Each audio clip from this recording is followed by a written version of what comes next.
Karmelo Anthony has been convicted of murder and he is going to jail for 35 years. We all knew this was coming. We all knew he was responsible for murder. But alas, we have outrage from the typical people online, the black community and the liberals. We'll talk about that. We're also talking about North Korea's staggering economic development, what that means for North Korea and foreign policy, what that means for South Korea and U.S. relations regarding North Korea. We'll also talk about the protests happening in South Korea, developments and updates regarding election fraud and ballot shortages, and what the right response should be for the next generation of young Korean patriots in response to this corruption and this mishandling. Let's also talk about YouTubers have decided to block me and cancel me for speaking the truth and exposing their hypocrisy. And lastly, of course, we're talking about the World Cup that starts today. Very excited. We love football or soccer, whatever you call it. All of that and more today on the Kangmin Lee Show.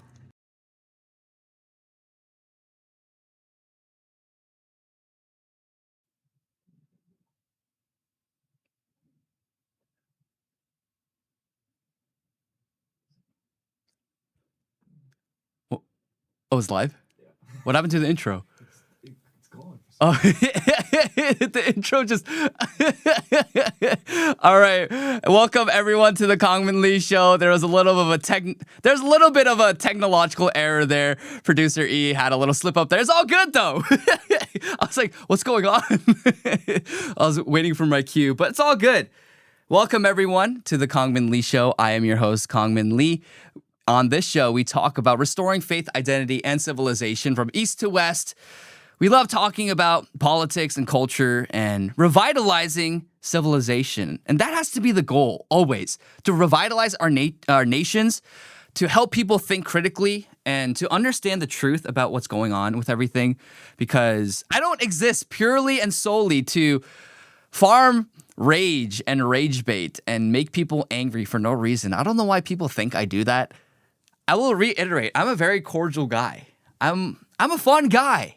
That's not my temperament. It's just the reality is lies must be exposed. Darkness must be defeated by the light. So that's what we try to do on the show. But as you can notice, or as you probably do notice, I'm wearing a Korean jersey, little polo thing in commemoration. It's not really commemorating anything because it's in light of, right now, the World Cup starting today. Of course, I have to cheer on Korea. A lot of people might say that it's hypocritical. I'm a sellout. But hey, man, I'm Korean. What you gonna do? You can't steal my love for Korea and the Korean national soccer team. And I love Son Heung-min. He's a great soccer player. It's incredible. The best that Korea has seen in quite a while. I remember growing up, I used to be obsessed with Park Ji-sung. He used to be our star player in Korea when he played for Man United. But now it's Son Heung-min. He is holding down the fort on the world stage to represent Koreans. We're all proud of him. He is our jewel and star. But yeah, people are like, oh, aren't you hypocritical? Don't you say that Americans should support America first? I'm like, yeah, I agree with that. But that's why I advocate for what I do, because as a Korean immigrant, I understand that we are all beings where we are tied to our heritage. And then so if you talk to any Korean, who are you going to cheer for this World Cup? They're always going to say Korea. You talk to any Indian or you talk to any Nigerian, you talk to a Frenchman even, like they're going to say, I'm going to cheer for my home country. That's just the reality. And so that's why I believe in blood and soil nationalism. And I believe that for all peoples, and I am merely but a guest in this country. Now, that doesn't mean that I believe that immigrants shouldn't assimilate. I believe that 100%.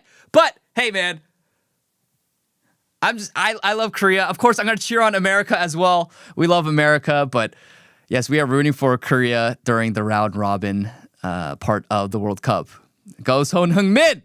So, I'm not a huge soccer guy, not the biggest soccer guy. I've always been a basketball guy growing up, but you know what? The World Cup's always an exciting time. So it's happening in America, in Canada, and in Mexico. Lots to look forward to there. But that being said, let's get on to the show. Make sure to like, share, and subscribe. Hit the notification bell if you're watching on YouTube. Make sure to leave us a 5-star review on Apple Podcasts or Spotify and anywhere else you watch or listen to podcasts. Because now they have video podcasts, which is kind of weird. It's like, okay, dude, you listen to podcasts on Spotify or Apple Podcasts to listen to it while you're walking or you're driving to work and things like that. But I don't know. Things are just moving forward and technology is chugging along. And all that being said, let's talk about what's happening in America on West Watch.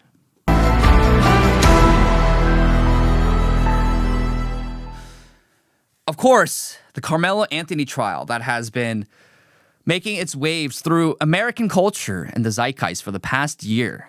We all know this story. Memorial High School in Texas. There was a young black teen named Karmelo Anthony, 17 at the time, I believe.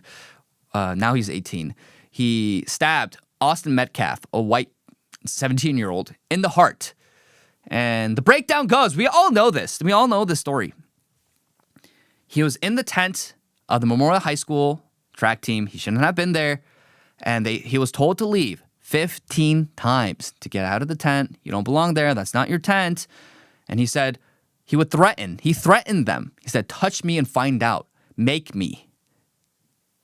And then so they said, okay, well, we'll make you. And then what witnesses described, it was a gentle push. People kept lying, saying that he was ganged up on. He was scared for his life. No, it was a gentle push. It's like, hey, dude, move.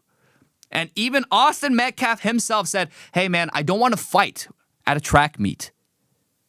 By all accounts, Austin Metcalf was trying to de-escalate the situation. But then Karmelo Anthony, of course, we covered this on our previous episode on our program talking about black looping. I can just imagine how it went down. It's like, touch me and find out. Touch me and find out. Touch me and find out. And he kept threatening them. So then he's like, okay, dude, okay, we're going to get you out of the tent. Move. And then he takes out a knife and stabs him in the heart. And during that whole altercation, by the way, he had his hand in his backpack on his knife, ready to take it out to stab him. So that is absolutely murder. It is murder. 100%. What else is that? He had the intention of killing anyone because he grabbed the knife and he had it in his bag. He had the intention of stabbing someone. If they told them to move or try to remove them from the tent from where he did not belong. Of course it was murder. It was going to be murder the whole time. If it was just self-defense, why would we throw his knife into the crowd and run away? But he also admitted to the cops after that he did it. So, like, what? It was a clear case of murder the whole time. And so now he's been convicted of murder by the jury of his peers. By the way, people keep saying that the jury was all white. No, it wasn't. You had a Muslim person, you had an Indian person, you had an Asian person. It wasn't all white people. So it was a very diverse group. They're like, oh, there's no black people on it. Yeah, because the prospective black jurors said themselves that, oh man, I don't think I could, he's like my kid. I don't think I could convict him. Like, obviously you're not going to have him on the jury. Are you stupid? Why would you have someone who openly says to you that I'm not going to convict this person regardless of the evidence, even if the evidence all points to the fact that he murdered Austin Metcalf? I'm not going to convict him. Man, he's like my son. All right, then don't be on the jury. Of course not. It's not like they're trying to select an all-white jury to be white supremacists. But this is how they think. It's such a deeply unserious way to think about politics and the way that things work. But of course, we see this article, Karmelo Anthony found guilty, sentenced to 35 years in prison. He's going to prison. Now, what I believe is that 35 years is not enough. Of course it's not enough. They're going to reevaluate whether or not he is able to go on parole after 17 years. Well, 17 years is all Austin Metcalf had to live. He had his whole life ahead of him. His whole life. And he killed him in cold blood. And just because they felt bad for him or something, 35 years, he should get life in prison. At the very least. But the just punishment actually would be the death penalty. Karmelo Anthony knew exactly what he was doing in that moment. He planned on killing Austin Metcalf in that moment.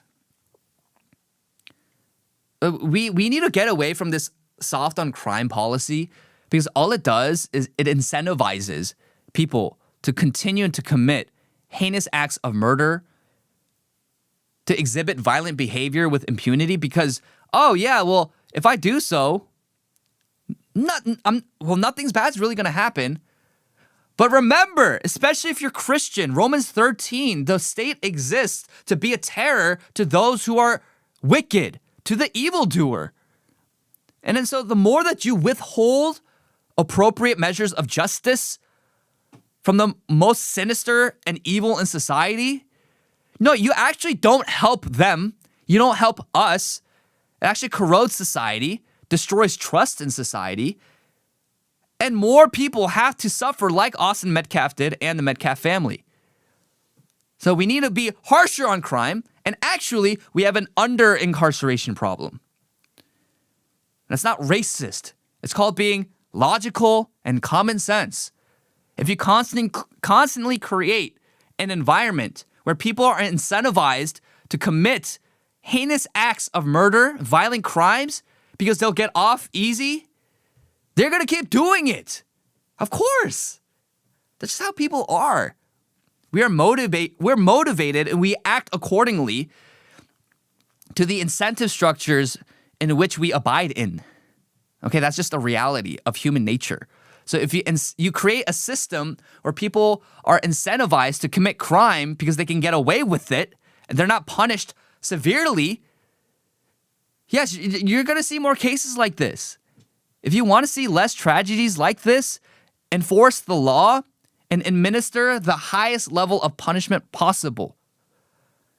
This is not just some kid who, I made a bad decision in a moment. I'm sorry. He had a knife in his backpack. He reached for it. He had it in his hand the whole time during that altercation. All he had to do was get out of the tent. It's so preposterous. They're like, are you saying that being in a tent is more important than not being in a tent? That's more important than a human being's life?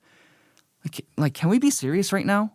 Let's be serious. Like, the level of politics by these liberals and these black people is literally goo goo gaga, doo dada. The level of political understanding of toddlers. I should be able to do whatever I want, and you can't tell me otherwise, or else you're racist and you hate me because you hate black people. What? No. If you don't belong in a tent, if that's not your team, and you're asked kindly 15 times to get out, get out! Like, you are not entitled to everything and anything under the sun. Who do you think you are? It's so preposterous. We don't hold this standard for any group of people. How do we know this? The black community says, if a white person moves in to a black neighborhood, it's gentrification. Oh, so someone who buys a home or an apartment unit with their own money, they're not allowed because it's gentrification. But a kid who goes into a tent that's not his team and is asked politely 15 times to get out and doesn't get out, and he keeps threatening them, touch me and find out. A minor shove. It wasn't even like a push to the ground. It's just like, hey, dude, get out. Like this. Like, if you've ever been in any of these altercations, it's just a minor shove. Hey, dude, get out. And it was never really like a skin color issue to begin with because Austin Metcalf's friends who are black chased down Karmelo Anthony. But it became a skin color issue. It became a race issue. Why? Because of the response from the black community. All they have to do is condemn this act. All they have to do is condemn murder. But they can't do that. They literally cannot do that, which is so insane to me. This is not even a case of maybe there's room for debate and misinterpretation because a white cop had his knee on a black man's shoulder/neck. Like we saw George Floyd. You see that video, you're like, oh, shoot. Yeah, that looks bad. So that's understandable, even though they're wrong, because he was already saying that he can't breathe before Derek Chauvin had his knee on George Floyd's neck. And then his autopsy reports show that he had enough fentanyl in his body to kill him like 4 times over. But even then, it's like, okay, you don't know the scenario, you don't know all the facts, it's fine. Okay, understandable. What is there to misunderstand about this case? He stabbed Austin Metcalf in the heart intentionally. He was the perpetrator. He was not the victim. Yet they're acting like he was the victim. It is so crazy. Just because he's black, he's the victim. Just because someone is black, in any case where they're even the perpetrator of murder. Oh yeah, he poor kid. The system's out to get him. Are you kidding me? These people really think that Karmelo Anthony is the victim in all of this, not Austin Metcalf, who is dead, and his family. Now, rest in peace, Austin Metcalf. I know he's in heaven. It's a Christian family. They're a loving Christian family, but no, they're not the victims. It's actually Karmelo Anthony. Like, do you see this perversion of justice that's happening right now? This is why I say that leftism is gravely evil. It is evil. It's not just a difference of political solutions. It's not a difference about marginal tax rates or public policy. No, these people are evil. They're genuinely evil. They grieve with murderers and rapists if they are the appropriate skin color that they deem to be marginalized in society. And then if you're white or East Asian, oh, they do not care. They literally do not care. If you're white or East Asian, and if you're a victim of a murder or a crime, they shrug their shoulders and they're like, well, who cares? But if you're black or you're brown and you literally commit the murder, oh, poor kid. Wow, the system's so out to get him. This is so terrible. This is evil. This is evil. Your mind is so warped, your perspective is so warped that you can't even say that one of your own, if they're a murderer, that they deserve to be condemned and punished to the fullest extent of the law. I'm able to do that because I'm not a psychopath. If a Korean's going around murdering people in cold blood, dude, lock that guy up for life, at the very least. But yeah, he should get the death penalty. People like that are not, they can't belong to polite society. We can't have a civilization if we allow murderers and rapists to run rampant. But that's literally how these people think. This is how liberals think, but this is also how a huge swath of the black community thinks. That just because you're black, you should be able to get away with all of this. Like, that's literally what they think. And that's what we learned in their response to all of this. So, of course, we had, at the trial, there are a lot of protests. So, here's a video of this woman screaming in your face. Just like Karmelo was doing. I'm glad you just said that. That's what Karmelo was doing. Protecting his... Jeez. All right, can we get these videos full screen? What do you want us to do? What do you want us to do at this point? What? I'm lost for words. I don't know what to do. I got 5 boys. I don't know what. I ain't got nothing to tell them no more. You can't walk away no more. Rest in peace, Trayvon Martin. Let me ask you this right now. I hear. What do you want us Literally, to do? I said this on Instagram. I also said this on X. I don't know what to tell my kids. I got 5 boys. I don't know what to tell them. I don't got anything to tell them no more. You can't walk away no more. Literally, if Karmelo Anthony, all he did was walk away, he would have been fine. He was told kindly to get out of the tent 15 times. And he didn't walk away. If he just walked away, none of this would have happened.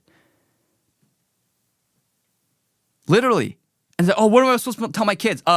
Not to stab and murder? Have you thought about that? Not to have your hands on the knife and get ready to stab someone if someone asks you to leave their tent? Have you thought about that? Have you thought about not being violent and committing acts of violence and looting? Brutalizing innocent people? Have you thought about that? Like telling them not to do that? I mean, the fact that you cannot do that is so crazy to me. Like, how are you not able to tell your 5 sons, hey, actually, you can avoid these situations by not being a low impulse idiot and just doing whatever you want to do? Seriously, Bonkisha, what do you think we're supposed to do? We're just supposed to allow you to stab people, run around beating people up? Like, this is why the black community is the way that it is today. Because they are allergic to responsibility they have no conception or idea that like the idea of holding their own people responsible for their own actions and behaviors, that doesn't even cross their mind, which is so ridiculous. And of course, we covered this on the show. Last time there's this black queen who was talking about how she boycotts black people because she's so frustrated about them. They're acting stupid. Yeah, those people get called coons. I mean, it's just the amount of black people I've seen call my black friends online coons. Oh, there's so many coons. Oh, this coon behavior. It's so unbelievable. Just for the sin, quote unquote sin, of saying, hey, maybe if we taught the next generation of black people, the black youth, our community by and large, not to commit acts of violence if they feel offended, maybe not just be low impulse rats who just don't even think about the consequences of their own behaviors, thus killing people, stabbing someone in the heart, beating someone up just because you feel like it. Hey, maybe we shouldn't do that and encourage that kind of behavior and defend it just because they're black. Oh yeah, they're called sellouts and traitors. It's so unbelievable. Like this is exactly why it is the way that it is. Do we have another video? Another video? I think we have one more video right here. Look at this. Look at the response right here. My lives don't matter. Fuck. How about that? I'm saying that. Because y'all want to play these games. Y'all want to play these crackhead games, so I'm going to play them. Fuck white lives. How about that? I hate white people. I like pussy. The hungry, the crackhead, redneck pussy. That's the one I hate. Yeah, I know.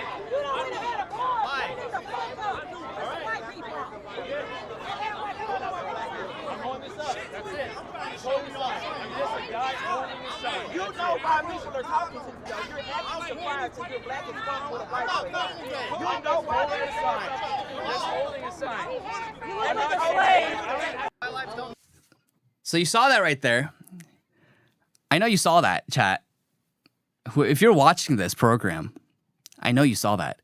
So there's a black guy saying F white lives, F white lives. You want to play these games? Want to play these crackhead games? Yeah, F white lives. First of all, that's, you know, we all know this double standard and everyone is tired of it. He's not going to suffer any consequences or repercussions for saying such vulgar language. And it's just, imagine if anyone said F black lives. Imagine if I said that. I've never said anything remotely like that, publicly or privately, because I don't believe that. But he can just openly say it with no social consequences, no corporate consequences, no political consequences. Nothing will happen to this guy who openly says to F white lives, who cares? And then on top of that, you saw the white man try to hug him. He's like, hey man, let's just hug it out. We're good. And he rejects it. Like these people, these black people are much more hateful, vitriolic, actually racist than people like us who only call out behaviors and patterns. Just because you're white, just because you're East Asian, they will call to kill you. That's what they think. And this is why that white man, I understand where you're coming from. Kudos to you to try to de-escalate the situation and show love in this situation. But the reality is, white people, you guys need to wake up. You are extending so much tolerance and compassion to people who want you dead.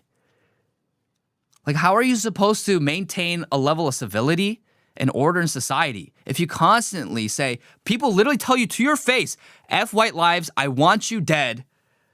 Let's kill all these people. Mock the death of Charlie Kirk. They call for assassination of Trump all the time. They say F white lives, kill all white people. They say this constantly, online and also publicly, in person. They have no qualms about saying this. And your solution is, let's just hug it out, bro. Just hug it out.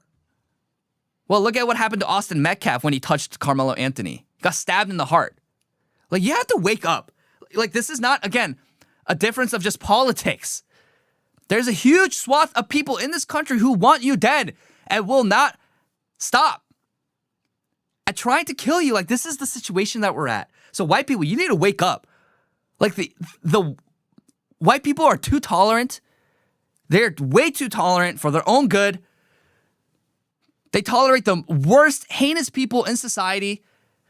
But you have to realize that because you extend that kind of kindness and grace, because you think that if I show someone kindness and grace, they'll be able to reciprocate it, that is a pipe dream at this point. We're not in a point in society where we can afford to do that anymore. There are so many people in this country, millions and millions of them, who are violent and unhinged, who will stop at nothing to kill you and your family and torment them. Again, not an exaggeration. You see these people. They say it publicly. Wake up, please, wake up. And then, of course, you had Cardi B reacting to it.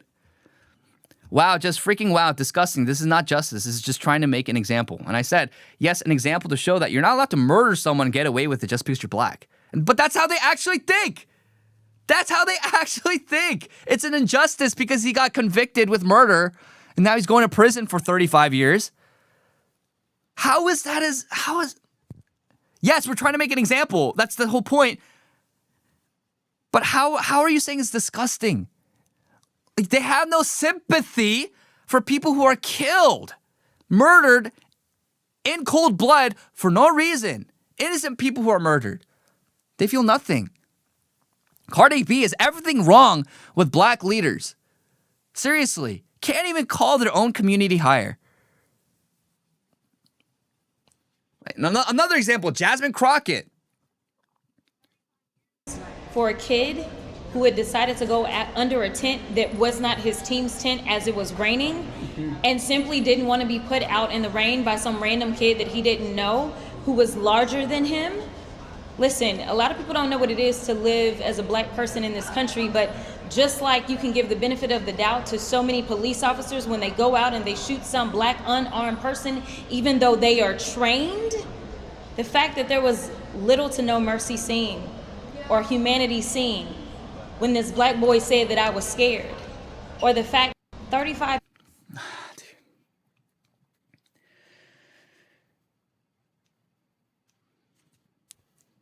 All of those instances of a black cop killing a cop killing a black person who is unarmed, nearly every single one of those cases, they were being attacked. They categorize someone, even if they have a knife in their hand or weapon, they're unarmed because they're not holding a firearm. They know this too, and you can tell them all the facts, you can tell them all of these stories and show them all the cases and all the evidence, and they will still say, poor black kid. First of all, can we stop with the infantilizing of adolescents? We act like 16, 17-year-olds are innocent kids who don't know what they're doing. Give me a break. Give me a break. If we've all been in high school, we all knew consciously what we were doing in high school. Yes, maybe we were more stupid back then and we were less mature and we were knuckleheads, but we were fully conscious and aware of what we were doing. Can we stop with the infantilizing of teenagers? Like, they know what they're doing. 15, 16, 17, 18-year-olds, they all know what they're doing. They're not kids. They're not children. They're not young children who are innocent and they don't know what they're doing. If you're 5, 6, okay, maybe. Yeah, maybe. If you're 4, 5, 6, 7. Oh no, don't do this. Like, yeah, maybe you don't know what you're doing. But he was 17. He knew exactly what he was doing. He knew exactly what he was getting himself into. Oh, he was larger than him. He was scared. A scared person does not provoke the other person. Touch me and find out what happens. Touch me and find out what happens. It's just, they will excuse anything, any violent behavior and murder as long as they're black. It is so preposterous. They always talk about George Zimmerman, who killed Trayvon Martin. Did you see? Look at the photos and the videos of George Zimmerman. He was bloodied, beat over the head. And then he shot back in self-defense. Oh, poor kid. Like, at a certain point, you just have to understand, like, we cannot share a society with these people. We cannot share a society with these people. They will justify, celebrate, and look over murder. And then they will say that black people are the true victims in all these situations. And then now you have all these black kids, black people online saying, stop sending your kids to these white schools.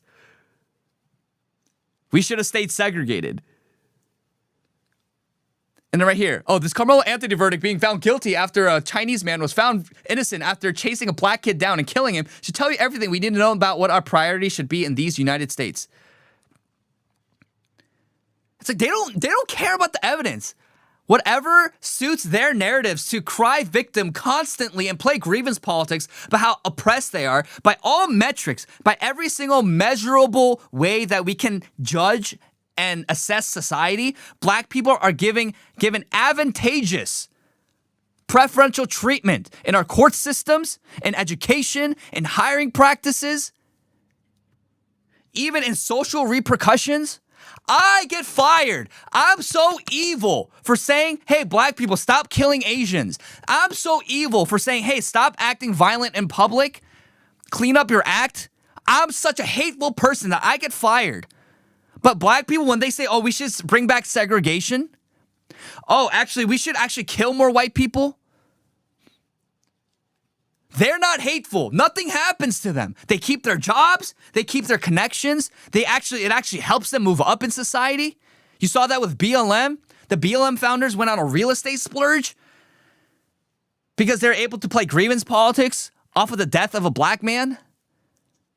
You actually advance in society. And the BLM founders, they bought mansions, some of them with airplane hangars, with the money that was donated to them. None of them went to impoverished black communities. And what social repercussions did they face? They're still operating. BLM, yes, in the cultural zeitgeist isn't as relevant anymore. But the temperament and the legacy of BLM still is alive and the organization is still operating. These people don't face any tangible consequences for their actions and their lies and their deceit. So, I mean, we have a plethora of examples of people chimping out, people saying that, oh, we need to bring back violence, F white people. Like literally, and you guys can show it. I think I feel like I'm just beating a dead horse. Really. I'm beating a dead horse. Just look at like this video, for example. I ain't worried about that. Fuck you. You gonna die. Quit, dude. You on jury? Why you on jury? No, he wasn't. He wasn't. You on jury selection? He wasn't. You was on jury selection? No, he wasn't. Oh. So in this scenario, Hey, what you on jury selection? No, you can stop playing the video. No, he. Yeah, in that video, he punched. Did we see the punch? Can you show the punch again?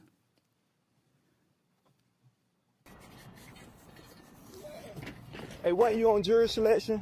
No, he wasn't. Look at that. No, he wasn't. Seriously. No, he. Right there. A black guy walks up to a random white guy and punches him in the face because of the Karmelo Anthony verdict.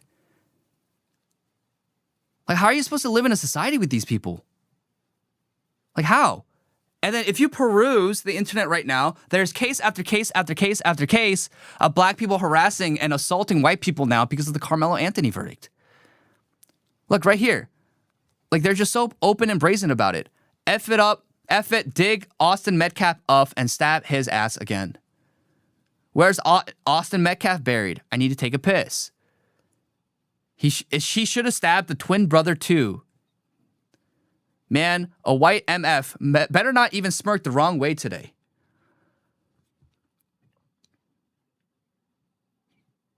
I mean, what they say actually makes the most virulent neo-Nazi look tame. Like, genuinely. They're so hateful. They're so actually genuinely racist. And the thing about all of this is that we're gaslit. We are gaslit about how hateful we are. You have to understand that everything that right-wingers say about, quote-unquote, the black community, and when we're talking about the black community, we don't say every single black person. We're talking about the dysfunctional, violent, crazy parts of the black community, like the videos that I've shown you, who will punch a white person, random white person on the streets because of the Karmelo Anthony verdict. The kind of people who say F white lives, the kind of people who say, oh, I need to take a piss on Austin Metcalf's grave. That's the kind of people we're talking about, but it's all a response to their behavior, their actions, and their words. Meanwhile, we're the hateful ones. And those who are spewing all of this hatred, committing these acts of violence and assault in public, unprovoked, just because the person is white or just because they're Asian, they go and punch them in the face or kill them. Oh yeah, that's not a problem. Like they genuinely think, liberals genuinely think that the solution to black violence on our streets is just sit there and do nothing about it. Or else we're racist. And we're the crazy ones? No, you're the crazy ones. You're the crazy ones. You have lost your ever-loving mind. So, especially if you're a Christian, if you're a believer, you have to wake up out of this trance. You have to completely free yourself of the racial social conditioning that has been thrust upon you your whole life, especially the past 10 years. You need to wake up. This is not justice. It's not love to constantly pander and bend over backwards for a community who wants you dead and is committing most of the acts of violence and murder in this country. 3% of people in America are committing 60% of the violence and the murder. Think about how absurd of a number that is. How absurd of a number that is. It's insanity. We don't have to tolerate this. Not at all. And I'll end with this. This crime statistics that we have about homicide rate, especially firearm homicide rate. People always say it's the guns. People always say it's that. Like, I'm not a huge, I'm a gun-toting patriot. I think everyone should have access to guns. If you watch any of my streams or any of my collaborations, I'm very clear that the Second Amendment is for Christians and law-abiding Christians. But look here. Firearm homicide rate per 100,000. U.S. black, 19.8. U.S. white, 1.7. It is not white people going around and calling to kill Asians. It is not white people going around brutalizing, punching Asian grandmas in the face and shooting them up in morbid numbers. Look at these stats right here from CNN itself. Firearm homicide death rates.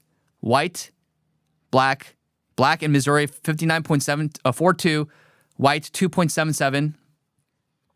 And then the majority of these is just black on black crime.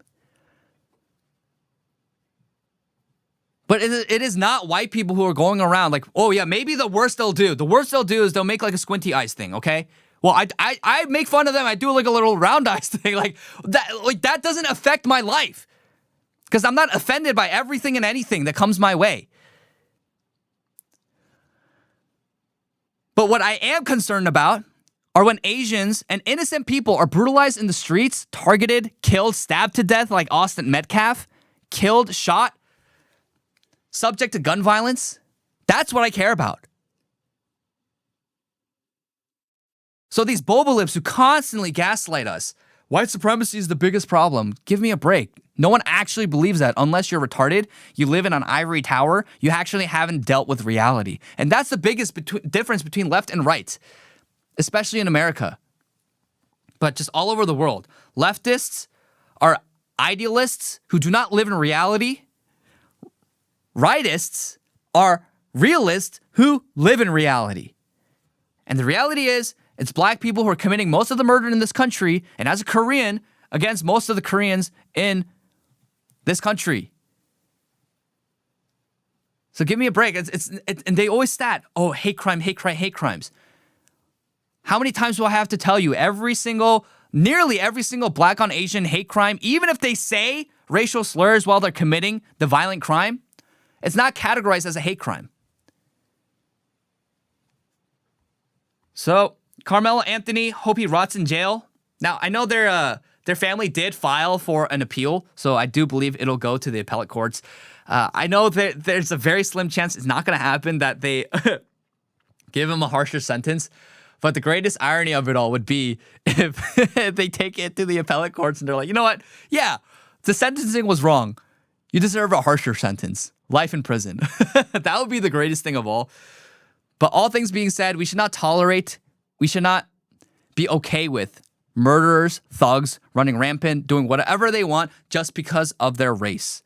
That is an unserious way to live in society. And if we want racial tensions to mend, hold people accountable and hold people to the same standard. That is the least you can do.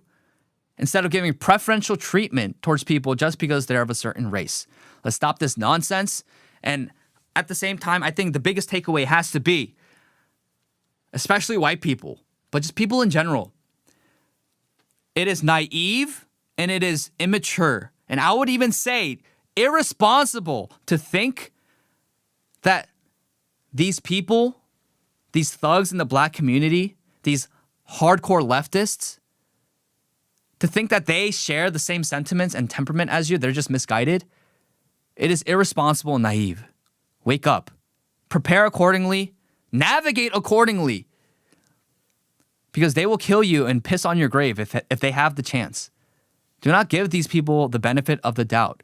They must be utterly destroyed and crushed if we're to hold a semblance of order and civility in society again.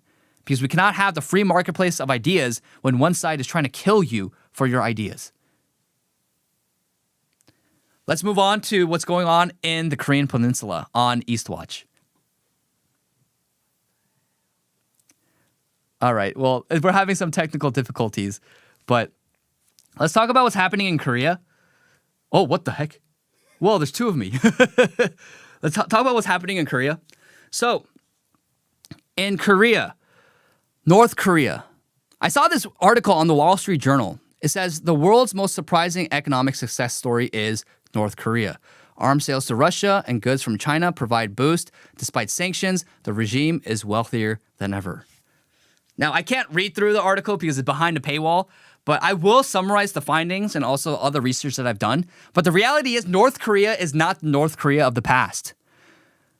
They are not just some third world communist hellhole where none of the people can live a normal, productive life. That's not North Korea anymore. North Korea actually is booming and it's growing. It's booming and it's growing. So, the Wall Street Journal calls North Korea the world's most surprising economic success story. 3.7% growth, the fastest in 8 years. There's a construction boom in Pyongyang. There's apps, taxis, electric vehicles, pizza. And so there's rapid development. You see here. And actually, this is actually a good point. I do want to point this out. Notice how all of that is in what? Korean. All of that is in Korean. You go to South Korea today, all of the new hotels, the apartment complexes, new businesses, new restaurants, new department stores. If you look at all of them, the exterior and the branding, you know what it's all in? You know what language it's all in? It's in English. And as someone who grew up in America, I'm like, oh, that's cool. That's recognizable. But why should all of the stores in Korea be in English? It's Korea. Can you imagine in America, you're going around and all of your local Targets are in Korean? That's preposterous. It's preposterous. Yeah, we're supposed to accept this as normal in South Korea. And this is something, I might get heat for this, but this has to be said. This is something that South Koreans can actually learn from North Korea. That everything that they do is in Korean. It's in Hangul. This is not me condoning North Korea. I very much do not like the North Korean regime. But one thing that they do is that they don't allow their country to be completely taken over by the English language. Like even in the regular Korean lexicon, they use borrowed English words to express things and phenomena in Korean, whereas they have Korean words for it, or they can use Korean to invent words to describe new technologies, new phenomena. But so much of it, they use English. So the stores are in English, the menus are in English. A lot of the texts are in English in Korean society. Like, that's bad because you lose your country. You lose your sense of national identity if that keeps happening, by the way. That's actually not healthy. So in the same way, America, you shouldn't go around and have all your Walmarts and your Office Depots and your Targets and your Krogers be in Chinese or something, or in Arabic. Yeah, you shouldn't want all of your new restaurants and businesses and department stores, churches, apartment complexes, hotels. You shouldn't want that all to be in English in Korea. But yes, but this is primarily driven, the advancement of and the boom of the North Korean economy is primarily driven by arms sales to Russia, troop deployment to Russia for the Ukraine war, where I think like one third of North Korean troops died, which is kind of sad. And then also increased trade with China and sanction invasion, because you know the UN, the US, they all have economic sanctions on North Korea, but they're evading it. But that's how they're booming. That's how they're booming. So growing 3.7%, which is the largest boom we've seen in recent North Korean history. But this actually allows Kim Jong-un to say, yeah, actually, look at this. North Korea, we don't have to give up our nuclear program, our nuclear arsenal, in order to grow economically. That's concerning. That's concerning. So we have to take this seriously, understand that North Korea is developing at their own rate. So experts say that North Korea is economically stronger now than any point in Kim Jong-il's reign and his rule. North Korea is the strongest. It is growing economically so much quicker than any point in North Korean history. And so we have to understand that North Korea is not just like they're all poor. Now, don't get me wrong. They still have millions of people who are malnourished in North Korea. And most of North Korea is still underdeveloped. But they are rapidly industrializing. It'll take them 20, 30 years probably to catch up to where South Korea is right now. But they are catching up. Look at these satellite images. This is a satellite image of Pyongyang just a couple of years ago. Look at how much growth in the past few years alone. Look how much growth Pyongyang has seen. This is satellite images. So these are buildings, lighting, infrastructure, industry. It's growing. It's growing quickly.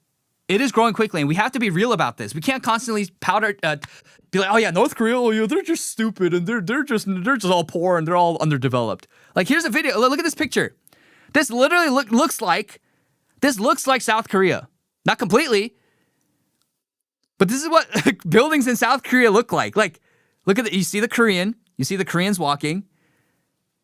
This is the Hwasong district in Pyongyang. Like, we can't just chalk up North Korea to be an underdeveloped hellhole anymore, because they're developing rapidly thanks to their deal and their sales with Russia and also their rapid trade with China. You know, they say monthly trade with China reached an 8-year high, and Chinese consumer products continue flowing into North Korea despite sanctions. And so a lot of the consumer goods, but also the resources that North Korea needs to industrialize and make domestic products does come from China. A lot of their digital technologies depend on Chinese components. But the reality is, North Korea is increasing their own domestic production of technology, of products, consumer goods. Do we have a picture of the smartphones? I think I sent it in the chat. It should be one of the pictures. Do we have it? Yeah. So these are what North Korean smartphones look like. I'm gonna pull it up real quick.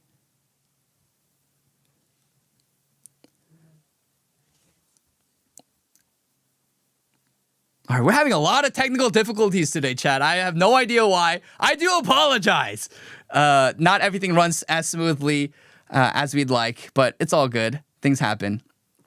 So this is what North Korean phones look like. This is a North Korean smartphone brand right here. So this is what they look like. And of course, it still looks like phones from maybe 10, 15 years ago in America. but they're smartphones. So they're not just like those LG sidekicks that we used to have. Oh no, it's not LG. I think it was Motorola sidekicks. I forget. That was long ago. But you know, like the smartphones with the touchscreen, but you slide up and has the whole keypad and everything. Kind of looks like that, but they're touchscreen. So North Korea, they're increasing their domestic smartphone and digital products production. Like more than 50 smartphone brands in North Korea exists, and domestic production exceeds 500,000 phones annually. Annually. And smartphone ownership is now widespread. So everyone in Pyongyang has a smartphone. They use the internet. Of course, the internet is insular and it's only within North Korea. But they use the internet. They communicate through social media and messaging apps. Everyone in North Korea uses smartphones now, unless you're in the rural areas and you're poor. But if you're in industrialized areas, and namely in Pyongyang, yeah, like you're using smartphones. And then, so before COVID, North Koreans only paid with cash because that was the technology, that was the infrastructure. They mostly only paid with cash. Now they all pay with QR codes and their smartphones, right? We use Apple Pay, we use Samsung Pay. Yeah, North Koreans are using that. They have their own version of that. They have delivery services. They have taxi services like Uber, right? They have an app called Samhung. It's kind of like Samsung, but like a ripoff, Samhung. And it functions like Uber. You can call taxis. You can track the vehicles in real time. Literally, like an Uber, like Kakao Taxi in Korea, in South Korea. North Korea has this technology. The housing boom, the construction boom, they built approximately 10,000 new apartments in Pyongyang in 1 year. 10,000. That's more than LA, by the way. They're developing more housing units and apartments than LA. Massive new high-rise districts have appeared. Like we just showed you, the Hwasong district with those massive new high-rise apartments and those buildings. And that's like a very Korean way of creating new apartments, by the way. If you go to Korea and you see all the new apartments, they all have the stores and the restaurants, the hair salons, all on the first, second, third floors. And then they have apartment like units like all stacked on top of it. Now, it's convenient. It's so convenient. I will not deny that. But like we covered in our previous episode, it actually makes people more isolated to live in these units. Now, this was like a plus too. Apartments were awarded to families of soldiers killed in Russia. And so there's also more infrastructure projects. They completed Pyongyang's largest hospital. So they're also revolutionizing and growing the medical industry in Pyongyang and in North Korea. They have a massive greenhouse complex that they built in the heart of Pyongyang that's bigger than Central Park. And if you've ever been to Central Park, you know how massive Central Park is. They're creating beach resorts and just industrializing nationwide. And so they have a development initiative called 2010, and that's Kim Jong-un's flagship economic program, and it's to build factories in 20 cities every year for 10 years. So in each area receives light industry factories, healthcare facilities, leisure infrastructure, and it's to reduce dependence on Pyongyang and modernize provincial areas. Think about that. Kim Jong-un has a better economic policy to revitalize and reindustrialize urban, rural areas than the current South Korean government does.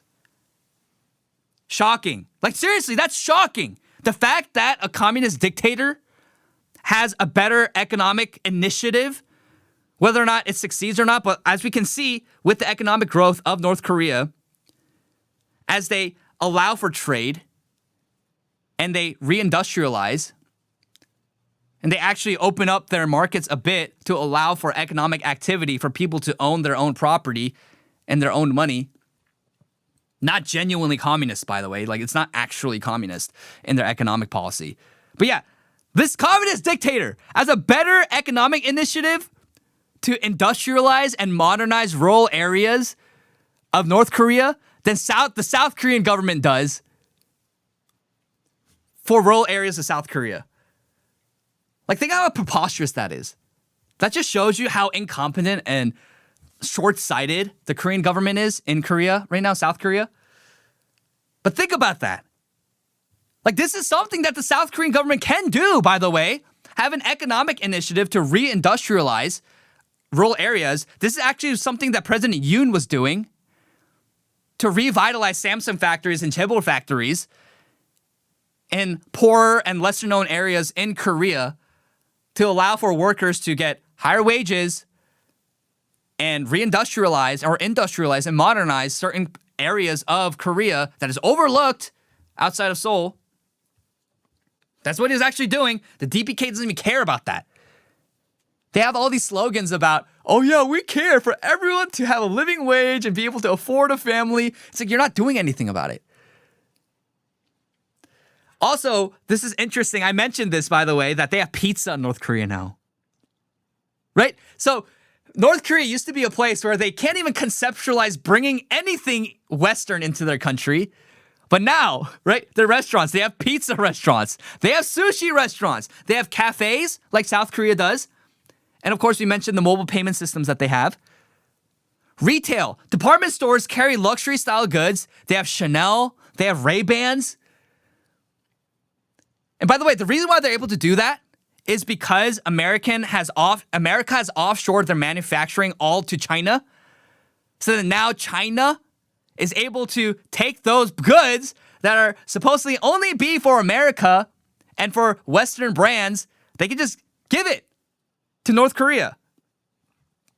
This is something Americans need to understand. Hey, offshoring your manufacturing and having a foreign country, your number one foreign adversary, China, manufacture all of your products, not a good idea. Not a good idea. Because then it allows for the economic development of places like North Korea. Oh, but that's the thing. Most Americans don't care. Most people don't care. Because why? All they care about is lower consumer prices. Oh yeah, made in China? Oh, I don't care as long as it's quality, as long as it's luxury brand. They also have pet stores. They have pet stores in North Korea. They're not just eating the dogs anymore. Like there's literally stories of tourists who go to North Korea and they see North Koreans with like what are they called? Like Maltese poodles or whatever. I don't even know dog breeds. But yeah, they're not eating the dogs no more. They have pet stores. They have gaming cafes. They have PC bang. They have pharmacies and expanded state retail networks. They also have more cars, increase in vehicle ownership. A lot of North Koreans now own vehicles. They own EVs, right? Chinese EVs, but also domestic EVs are growing. Electric vehicles, something that you think is only for like first world countries like Japan, Korea, America. No, North Korea has electric vehicles. That's crazy. Think about that. They have electric vehicles. They have charging stations. They have taxi fleets, digital navigation, GPS, all that stuff. It's not just propaganda. It really isn't just propaganda. And I am not a North Korean apologist. Some people might hear this and be like, oh, this guy's a North Korean apologist. No, I'm telling you the reality and the facts on the ground. Researchers cite, right, we showed you the satellite imagery, so it's not just propaganda.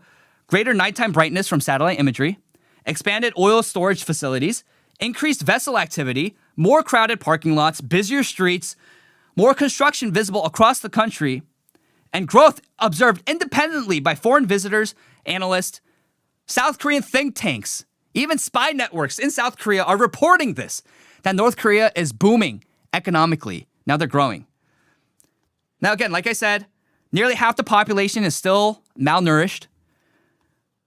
And obviously most of the economic development is in Pyongyang and among the elites in North Korea. And rural areas are still very underdeveloped. And the GDP is still tiny compared to developed areas. But because of Russian war spending, because of trade with China, and because they're loosening a lot of the economic restrictions that they used to have on their people, because they realize that's not sustainable, yeah, they're growing. North Korea is growing. And so right now, while most of the country still remains poor, North Korea's economic growth is the strongest we've ever seen in history. So how do we think about this? How do we think about this?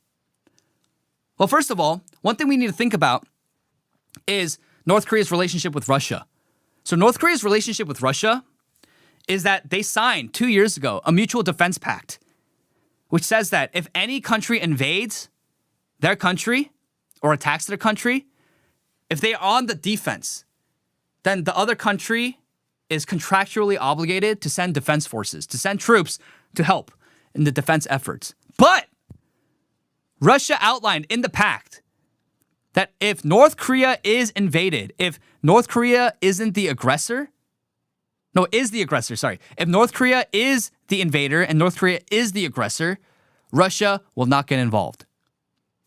So Russia is one of the biggest sources of North Korea's economic boom. And on top of that, they have the military trust of Russia. But Russia says explicitly that they will not send troops, they will not dedicate troops to North Korea if they are to invade or be the aggressors in any military conflict. Which tells us what? The reality is North Korea will not invade or attack South Korea anytime soon. They'd be stupid to. Why would they fight a war against South Korea and America without the troops of Russia in Russia? Which tells us, by the way, the fact that Kim Jong-un signed off on this, it tells us that North Korea is not interested in invading or attacking South Korea anytime soon, which is also why recently in their constitution, they took out hopes of reunification with South Korea in the future. Because why? North Korea is creating their own sense of national identity, and they're focused on industrializing and growing their economy and becoming strong for their own people. Now, for whatever nefarious purposes that may be, we'll never know. But I think Kim Jong-un realized that it's not sustainable to just have your entire population completely malnourished. So he is focused now on domestic revitalization, domestic production, and growth. That's the reality. So then how do South Koreans think about it? Well, South Korean right-wingers are correct in that we're still in a war. But we have to think about this further. Okay, what is the solution? Then what are we working towards with North Korea? Now, the left in South Korea is too weak with their sunshine policy. Like, North Korea. And then the right is like, oh yeah, frick, North Korea, just completely out of the picture. We're still at war with them, destroy them. But I believe that North Korean policy in South Korea has to be a balance of both. Where you're not intentionally completely antagonizing them and wanting to destroy them. And at the same time, you're trying to actually move towards a genuine peace treaty. Because we're still technically at war. We only signed an armistice. We didn't sign a peace treaty. So in order to move towards genuine peace and have hopes of reunification, what South Korea needs to do and their public policy and their foreign policy has to be national sovereignty, strength, untethered from China, untethered from America, but strength from the ground up South Korea standing on its two legs only. Now, we can have a strong alliance with America, for sure. I'm not against that. Because it was America that helped us during the war. I'm not against that. There is deep ties there. And on top of that, I live in America. I'm an American citizen. I love America. So then, yes, like that U.S.-Korea alliance is a good thing. But right now, so many right-wingers, as maybe we'll discuss later in this episode, are so dependent on America. They see America as their only savior. There's this huge campaign from right-wingers online saying, call the White House, call the White House, call the White House. We must let the White House know what's going on. Like, how are you going to save your country if you keep depending on America for everything and anything? For every political crisis, for all the political turmoil, anything goes wrong in your country, you keep relying on America and asking America to bail you out. They won't bail you out. America is moving towards a place right now, both left and right, by the way, where they care about America first. Now, the left sees America first as importing infinity immigrants, but the left actually, large in part, they're anti-Zionist. They don't believe in giving foreign aid to Israel, foreign aid to different countries. They want a lot of the federal budget and the government spending to be for Americans, like people in America, and who they consider to be Americans is different than what the right wing believes. I get that. But both left and right are moving towards a place in America where they are against foreign spending and foreign lobbying. Like they are against all of that. So the future of America is truly America first. Korea, they're not gonna intervene, especially because South Korea is, by and large, a first world country and a democracy. So America will not they won't come in like they did with Venezuela and swap up Maduro and swap up Lee Jae-myung like he did with Maduro. They're not gonna do that. So constantly relying on America to bail you out, they won't. What you have to do is take Korea by your own two hands, Korean patriots, and you need to say, we want national sovereignty. We want to stand on our own two legs. We can do so. We have the capability of doing so. We have the soft power to do so. We have the economic power to do so. We have the cultural influence to do so. There's no reason why South Korea cannot stand on its two legs proudly with their chest out saying, hey, we are a sovereign country anymore. And then by doing so, North Korea can take you seriously instead of seeing you as a vassal state of America. And also maybe of China. Because the left and the DPK is too soft on China. They believe in importing a lot of Chinese technology and companies and products into Korea. But the reality is South Korea, its own domestic production, it is a marvel. It is truly a miracle if you think about it. The shipbuilding industry, the semiconductors industry. So many products are made domestically on South Korean soil. That is awesome. That is awesome. So all that being said, that has to be the policy and that has to be the goal moving forward. Like a peace treaty with North Korea. But North Korea will not take South Korea seriously as long as South Korea is constantly, especially the right wing, is constantly saying, oh yeah, America save us. America save us. America bail us out. We need America. No, you don't need America. You can be friends and allies with America, but you don't need to be underneath America as Koreans. You can be on equal footing as with Americans in an alliance. That's what the alliance is, right? It's two equal powers who benefit from helping each other. But the right-wingers see themselves below America, which I don't think you should, because Korea is, like I said, the only country other than America in the world that has companies valued at over $1 trillion. Korea is strong. And I love America. Don't get me wrong. I love America. America's great. I believe in a U.S.-Korea alliance, but I believe in an alliance, not Korea being a vassal state. And most Americans know this, by the way. They all view Korea as a vassal state of America. And that's not how you project strength. Korea has to be strong. So yeah, also you saw Xi Jinping visited North Korea this past week. Here's just some footage. You can just play it without video. But here's Kim Jong-un and Xi Jinping getting along with all the typical festivities. Two chunky boys getting along. North Koreans waving a North Korean flag and also a Chinese flag. You have demonstrations. So yeah, I mean, this is pretty standard. We all know that North Korea and China have very close ties. But like I said, like we need to think about moving forward on the Korean Peninsula to achieve actual sovereignty from other foreign powers. And actually, you know, right-wingers always see America as the best mediator for peace on the Korean Peninsula, but I do think that Russia can actually be a mediator. People might say, oh, you're a Russian spy. Like, I'm just so tired of that. Can we move on from that? Can we be serious? Let's be serious. We're in the 21st century. It is 2026. We're not the Cold War anymore. The dynamics are different. The incentives for countries are different.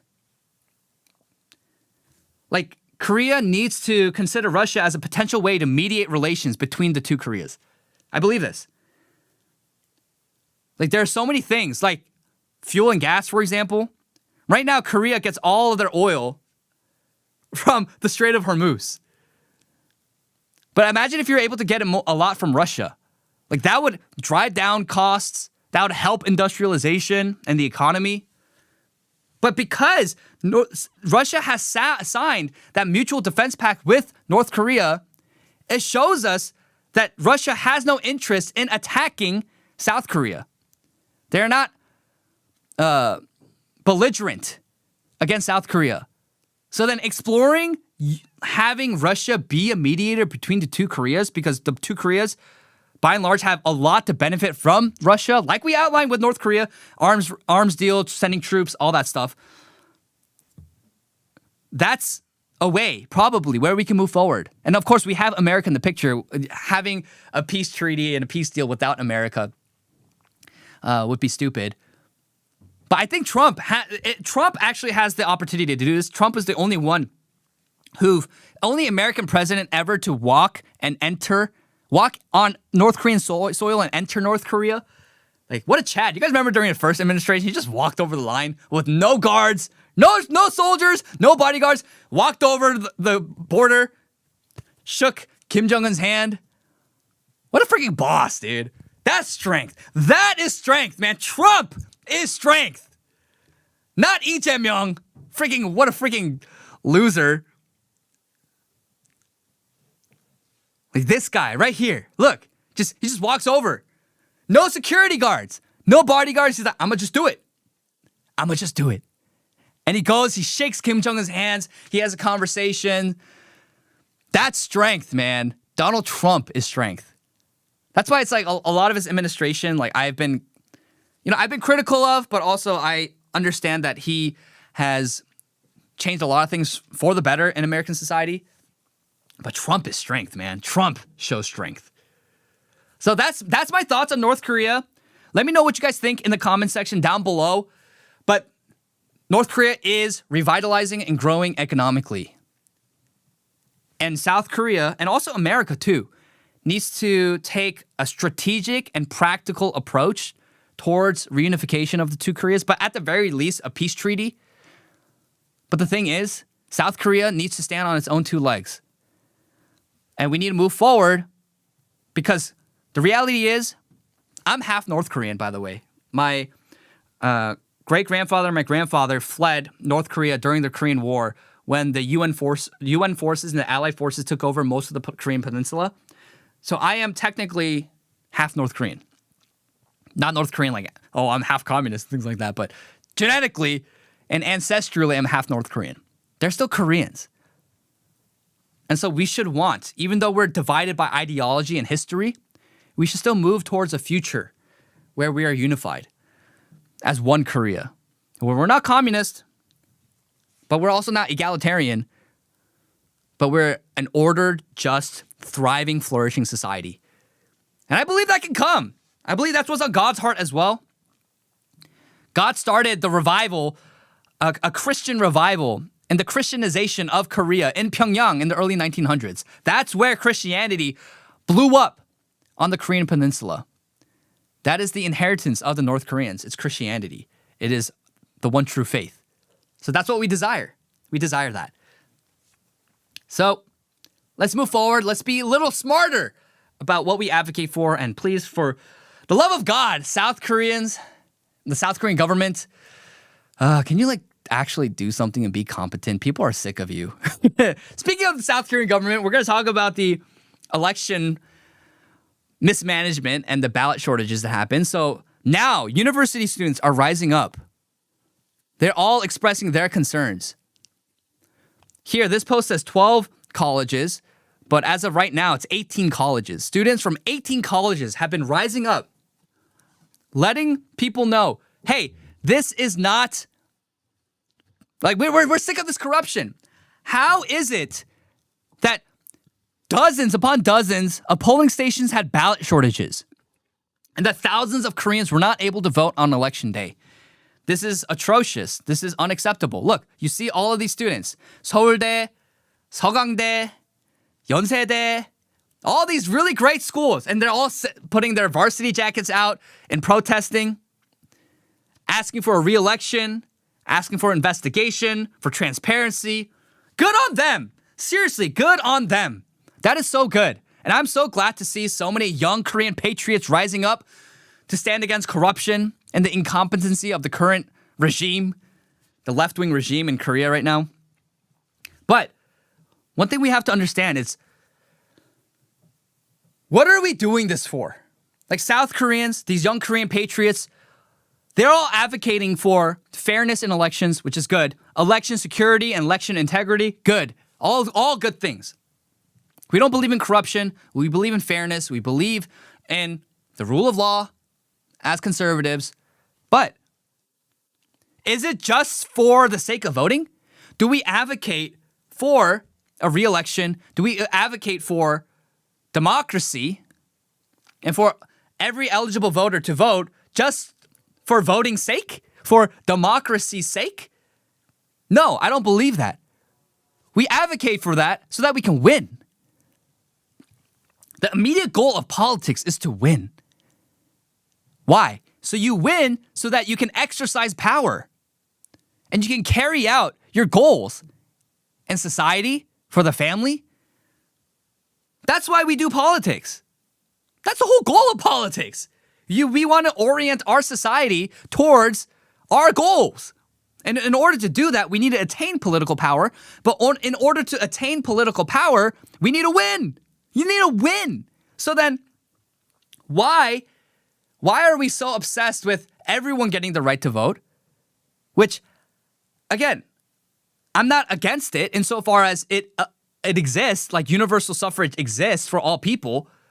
Because if that exists, then yes, like every person should be able to vote, unless you change the laws. But we should change the laws. Like in America, universal suffrage was not a thing until very, very recently. The founders were very clear that we are not a mass democracy. We are not a liberal democracy. We are a republic. America is a constitutional republic with democratic means. But the president was not voted in by the people. Senators were not voted in by the people. Only the representatives, because they represent each district in America and their specific needs. But universal suffrage was never a thing. Most women at the time of the suffrage movement were against universal suffrage. They were against women getting the right to vote. Only 4% of women wanted the right to vote at the time. Why? Because voting is not a right, it's a responsibility. It is a privilege. But more than a privilege, it is a civic responsibility. And people who know nothing about politics should not be voting. And I think Koreans kind of understand this. That's why Korea we covered this on the last episode. The National Election Committee sends to every single Korean household a breakdown of all the candidates, what party they're part of, and their party platform, and each candidate's platform. But Koreans need to kind of reorient the way that they think about this particular issue. That this is not me trying to inject American politics into Korean politics. This is just politics 101. The objective is to win. So then the left understands this. The left understands this. Lee Jae-myung, by the way, right now is in Belgium. He left to Europe during one of the greatest and biggest political crises in modern Korean history. He's in Belgium right now. He doesn't care. And you know when he's getting back? He's getting back June 18th from his European trip. You know when the deadline is to determine whether or not this election goes to re-election? June 17th. So Lee Jae-myung, during this whole period of ballot shortages, election mismanagement, voter impropriety, he just leaves the country. He doesn't even delay it. He doesn't reschedule. He just leaves. I don't care. Why? Why does he do this? Because liberals understand it's not about mass democracy. It's not about letting people's voices be heard. It's about winning and getting to office and effectuating the changes you want to see in your country. Liberals understand this. That's why they have no problem lying to you and being hypocritical. That's why they hold conservative presidents responsible for every single thing that happens under their administration, whether it's the Seoul Ferry incident, whether it's the Itaewon incident. They hold conservative presidents accountable and responsible for everything. But arguably, when there is ballot shortages by the National Election Commission under Lee Jae-myung, a federal agency, oh yeah, he doesn't. Are you stupid? You're stupid if you think the president has any control over the National Election Commission. They don't care. The left does not care. Liberals do not care. Their goal is to attain power and effectuate change. That's why every single society in the first world, they all move leftwards. Because when liberals get into power, they don't care about the hypocrisy. They don't care about being hypocrites. They just push through their agenda. Meanwhile, conservatives keep holding to, imagine if the roles were reversed. Hey, this is hypocritical. Look at this double standard. And then they hold on to abstractions of principle. You know, I don't agree with you, but you should be able to vote. Right? They always say this. I don't agree with what you have to say, but I will die defending the right to say it. No, I don't think. I think I want to shut you up if I disagree with you. Now, there's obviously a bandwidth of disagreement that's healthy. But if you're advocating to kill babies in the womb and normalize minor attracted persons, if you are saying, like we covered earlier today, that we should just kill all white people, I'm sorry, I don't think that you should talk. Like, we should do whatever it is, whatever necessary to make you shut up. Because again, like I said, the free marketplace of ideas does not work when one side is trying to destroy your life over holding very normal opinions. The left understands this. That's why they keep calling the right all of these words: Nazis, fascist. That's why in Korea, the left calls any normal right-winger kugu, which means far right. They associate normal right-wingers with the equivalent of the Korean 4chan site. But even worse, they're like, oh, super, super far right. Every single right-winger. They do this, and they deceive and they lie because why? Their objective is to win and to effectuate change. The right needs to do this too. Now, we don't have to sacrifice our values and virtue, but in order to win in politics, you have to play dirty. And playing dirty also might mean, this may be disenfranchising the enemies in your own country. For example, foreigners are able to vote in Korea if they live there for 3 years. Yeah, maybe we should disenfranchise their vote. Maybe Chinese nationals should not vote in Korean elections, even if they live there for a long time. No, they shouldn't. The right to vote doesn't exist for everyone because the objective is to win. So impartiality, that we should, yes, be impartial in areas that matter, but ultimately our objective is to win. So we don't want liberals voting. Like that's, I don't know why that's controversial. We don't want liberals voting because they're going to destroy your country. It's a controversial take, but I am not a liberal. I'm not a libertarian. I'm not this free market. Oh, like everyone should have the right to do whatever they want and everyone should have a voice. No, I think mass democracy is a mistake. Not everyone and anyone and their dog should be able to vote. It is unsustainable for a country, especially when you have idiots and especially when you have people who want to destroy your country voting in your own elections. We need to vastly limit voting, in my opinion. And so the angle for this should not be that merely we should be wanting everyone to vote and having the right to vote, but it should be, okay, this is corruption. Yes, because the left is intentionally withholding votes from conservatives and not letting conservatives vote. But we should do the same thing as conservatives because we hold on to these abstractions of principles. That's why we lose. There's nothing immoral about not letting people who will destroy your country not vote in your election. There's nothing immoral about that. Seriously. It is actually righteous and just to do so. Because why? Your family gets hurt as a result. Your country gets lost as a result. Now they're trying to pass all these nonsense anti-discrimination laws, attack churches. We shouldn't want that. That's the priority to mock.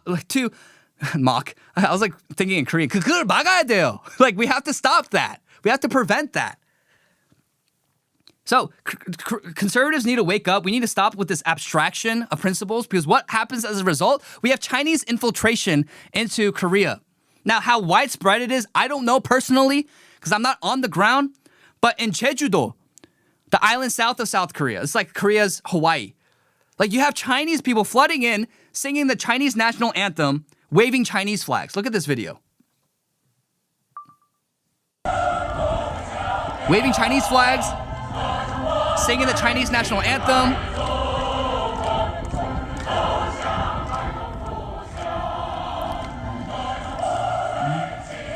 We showed you 2 episodes ago of a Chinese man assaulting, a Chinese national in Jeju-do, assaulting a peaceful Korean grandma protesting the results of the election.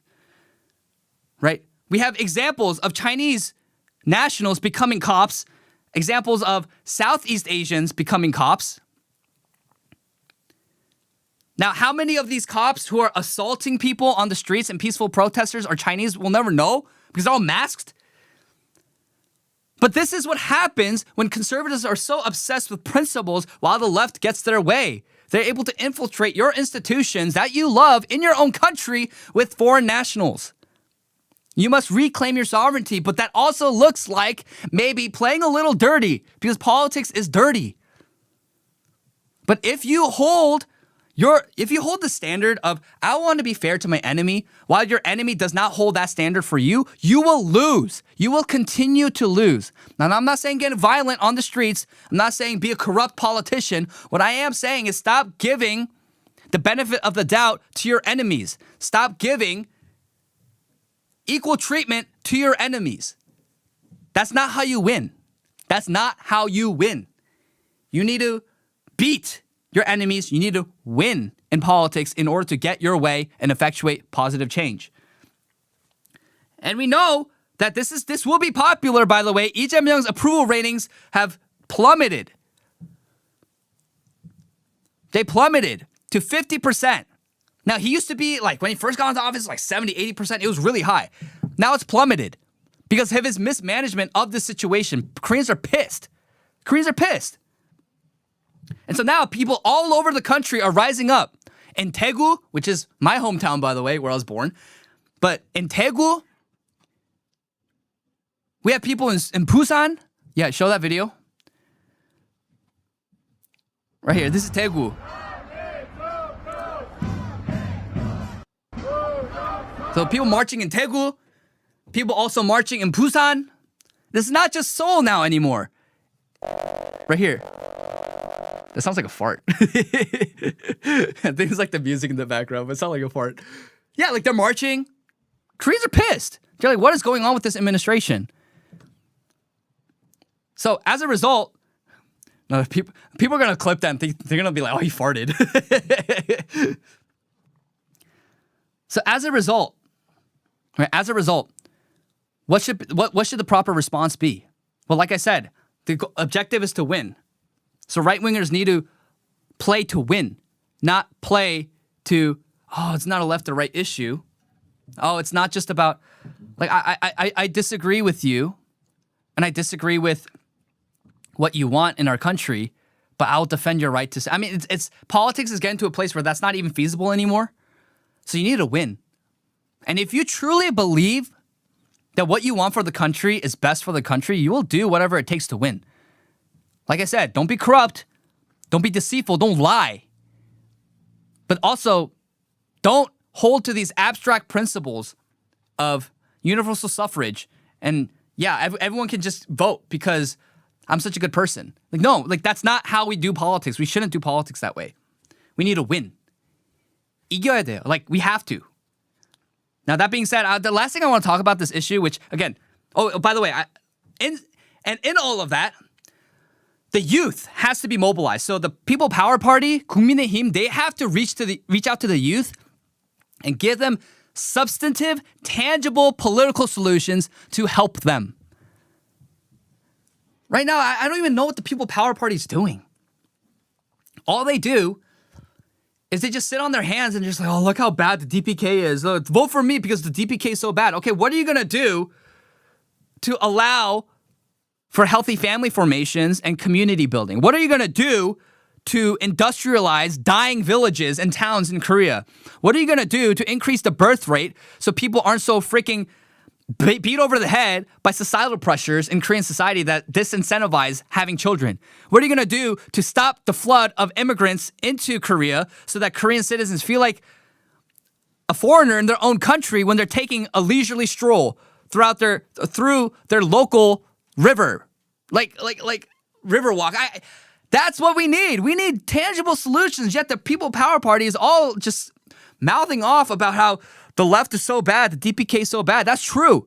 But then what are you offering the youth? And the youth will go towards the side that has genuine solutions for them. The youth is on your side right now.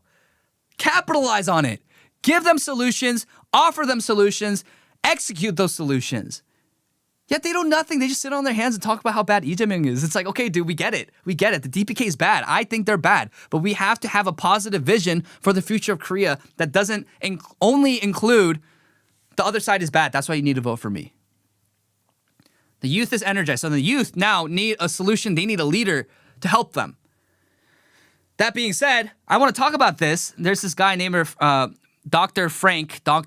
Douglas Frank. He's a supposed election fraud expert. whatever that means. And he's basically irrelevant in America. So it's like I don't even know who this guy is. But he is in Korea right now, and he is protesting with them. But right now he's saying unhelpful things like this video, where he's saying that the People Power Party is worse than rhinos, and that you shouldn't vote for them. Listen to this. And he started this new party, the Freedom and Innovation Party, and all of you need to join it. 자유혁신당이라고 아주 좋은 훌륭한 정당을 세우셨는데 모두 이 당원이 되십시오. Because he's the only party that really wants to fix your elections. 한국의 선거를 고치고 싶어하는 유일한 정당이기 때문입니다. And we're working together. We go together. 함께 일하고 있습니다. We go together. And he started this. There's another video that he was on.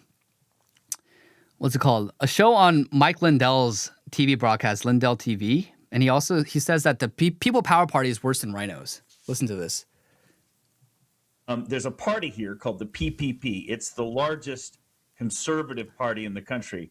I like to think of them as rhinos on steroids. They are establishment.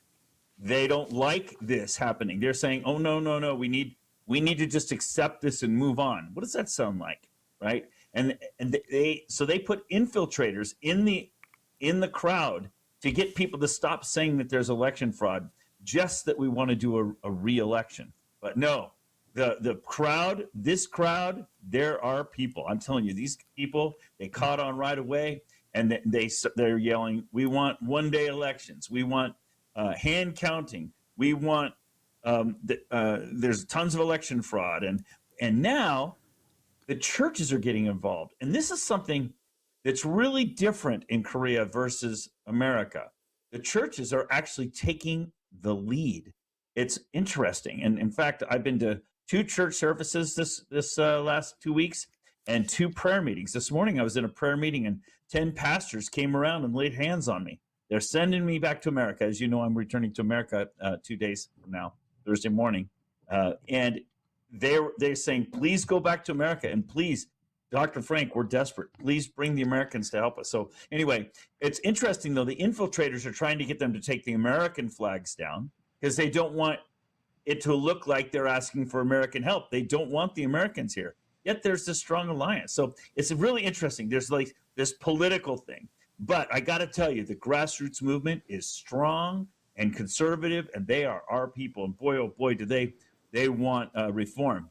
The next big news, unless you want to ask me a question, I'll move on to the next big news. All right, so he says there that if you see those videos, and by the way, this might sound really terrible. I know I might even sound like a liberal saying this, but I'm gonna say it anyways. You know how liberals always talk about the white savior complex, where white people come in and they help impoverished nations like Africa, and they're like, "Oh, you have a white savior complex."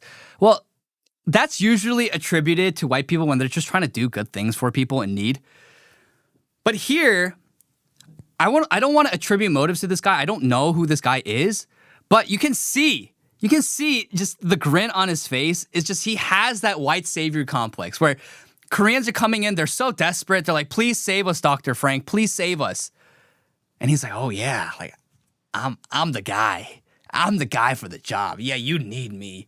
And he said in their interview too, people are constantly saying, "Please bring more Americans. Please bring America to help us." And that's what people like this incentivize. They give Koreans the illusion that America's going to swoop in and bail Korea out. They give Koreans the illusion that America's going to come in, Americans are going to come in and say, "Oh yeah, we're here to save you. Do not worry. Worry not, the citizens of Korea. We will come and save you from your plight and your oppression." No, America's not going to do that. Most Americans don't care what's happening on the ground in Korea. That's just the reality. He says that, "Oh, the church is taking the lead in Korea, which is very different than in America." What are you talking about? The church is arguably more political and involved in America than it is in Korea. You go to the average Korean church, they hate talking about politics. They hate talking about politics. That's why people like 세계로 교회, 세계로 Church in Busan stands out so much, because they are on the front lines advocating for Christian values and civic engagement in politics. That's why they stand out, because most Korean churches aren't doing that. They're actually not involved in politics. American churches are a lot more involved in politics, whether it's left or right. Most Korean churches, they stay out of it altogether because they don't want to ruffle any feathers. And they like their tithe money. And a lot of pastors like that too in America, don't get me wrong. But it's just like crafting these narratives. And like I always say, like American left and right does not translate well to Korean left and right. It doesn't go hand in hand all the time. Because we have different understandings of different words and philosophies. They hold different weights and mean different things. For example, like the history of black slavery in America is not going to hold the same nuance and weight it does to Korea because it's just another historical event. That being said, because I don't like what's going on. And on top of that, he says, oh, do not vote for the People Power Party because they're rhinos. They're worse than rhinos. Like, are you stupid? The People Power Party is the only party that stands in opposition to the DPK to have total left-wing dominance in all levels of Korean society. Don't vote for them? No, you are just fracturing the vote. You know what Trump did, which was so great? He didn't start his own party. He went into the Republican Party and then he changed it. So now, the mainstream platform for the Republican Party now is mass deportations. He had changed the Republican Party and exposed the corruption within the Republican Party. But he didn't abandon the Republican Party. He didn't abandon the GOP. And conservatives, all large in part, did not abandon the GOP, no matter how milquetoast and swampy they are. Why? Because they are the only hope in a two-party system that we have against Democrats getting into power. So it's the same thing you have to do. By the way, there are tons of great Korean patriots who understand this. My friend, Paul Sungwon Kim of Ground C, great conservative commentator in Korea. He understands this. That's why he works with People Power Party politicians to effectuate change, to win elections. And you know what he called? He lost hundreds of thousands of subscribers and followers because people are like, you're a sellout. You sold out to China. You're a milquetoast. Why aren't you standing with Hwang Kyo-an of the Freedom and Innovation Party? Meanwhile, he's actually making change, and he knows the solutions. If you're dissatisfied with the People Power Party, you need to first have better primaries, run better candidates, but also go in and change the party platform from the inside out. But you're not going to win, and you will continue to lose if you continue to fracture the base like this. I'm sorry, the Freedom and Innovation Party does not have any influence aside from people who are in politics. For the average Korean, they don't even know about it. But do you know who they know? They know 민주당 and they know 국민의힘. And they know that those are the two strongest parties in Korea. And for the average conservative, the best chance we have at winning against the DPK is through the PPP, which sounds so weird to say the PPP. It's like I sound like a little kid saying PP. But that's the thing. So I don't like people like this coming in to Korea, projecting their, oh yeah, America, we're here to save you. Meanwhile, they're just fracturing the Korean conservative base and taking all of that good, rightfully righteous anger, that energy, he's taking it and he's diverting it to the Freedom and Innovation Party, which is going to die out in a few years. And even if it does succeed, how long is it going to take to succeed? Years, decades? By the time the DPK will have so much control over Korean society, they will completely make it unrecognizable and terrible for the average Korean. So I don't like that. We have to be better about politics in Korea. And I just don't like these so-called election experts coming in and taking advantage of the anger and the crisis that a lot of Koreans feel in Korea. I don't like that. It's like this is a guy who doesn't really know much about Korean politics. He doesn't know much about Korean history or culture or the Korean people. And that's the problem. Here's the problem. I'll end with this. Here's the problem. Therein lies the problem of Korean right-wingers being so desperate for America to save them and loving America unconditionally. Because they can't see past their blinders of how certain Americans, especially opportunists, can leverage their political crises and problems to benefit themselves. And then in so doing, they subvert the conservative movement in Korea. They can't see that. So instead of always relying on America, America help us, please send more Americans. No, take Korea by the horns with your own two hands and change Korea. The energy is already on your side. You just have to take that mantle and run and work hard and fight for the future of Korea. That's what you need to do. Don't rely on Americans. You are more than capable. Be sovereign. Be a proud people. And that's it for Korea. We'll move on to our next segment with Media Watch. Hopefully, this segment works. Let's see.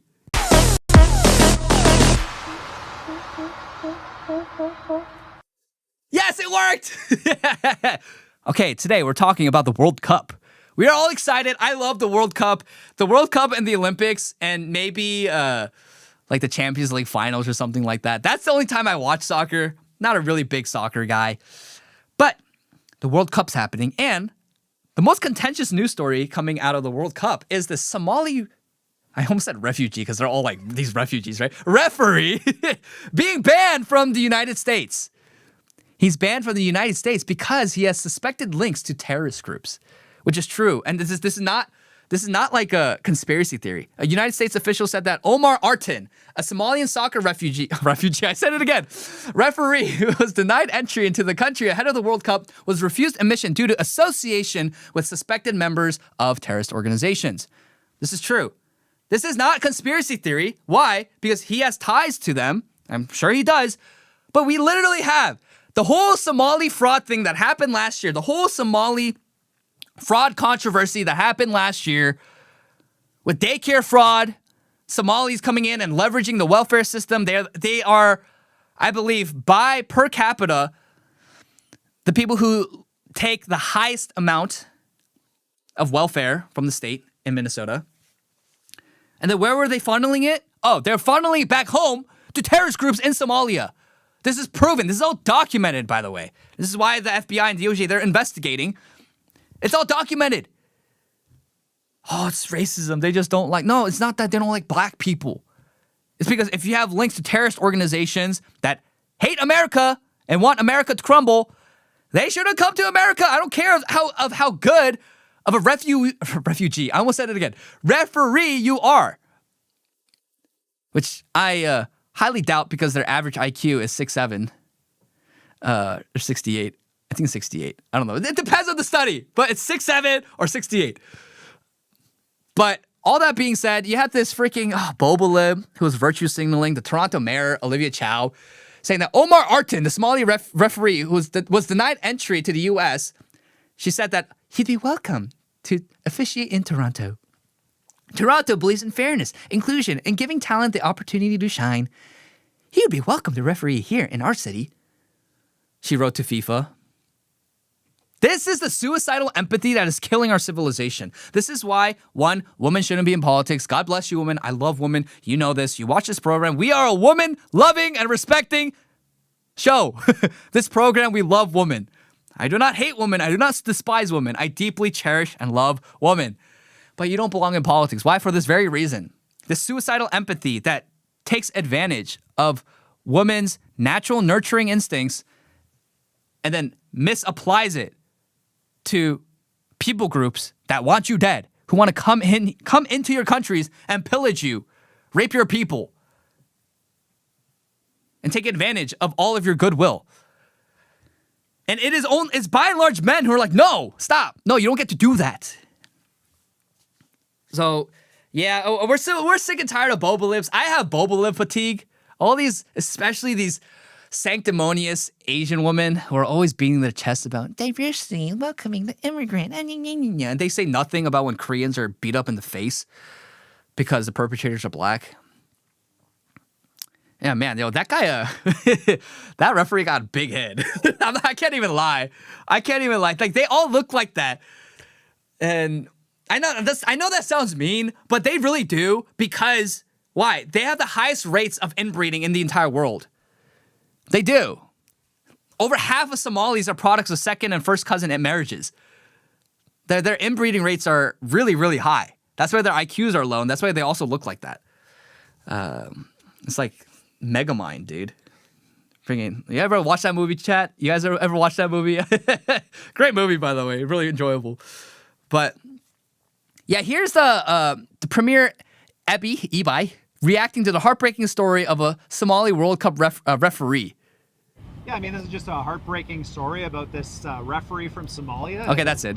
He's just going to go on. Never mind. We don't need to play this clip. Heartbreaking story about Somalia, and just so much racism and so much discrimination. This is so unbelievable, and diversity is welcome in all people. And we're done with the buzzwords. We want to take back our civilizations. We will not have guilt for wanting to preserve our own.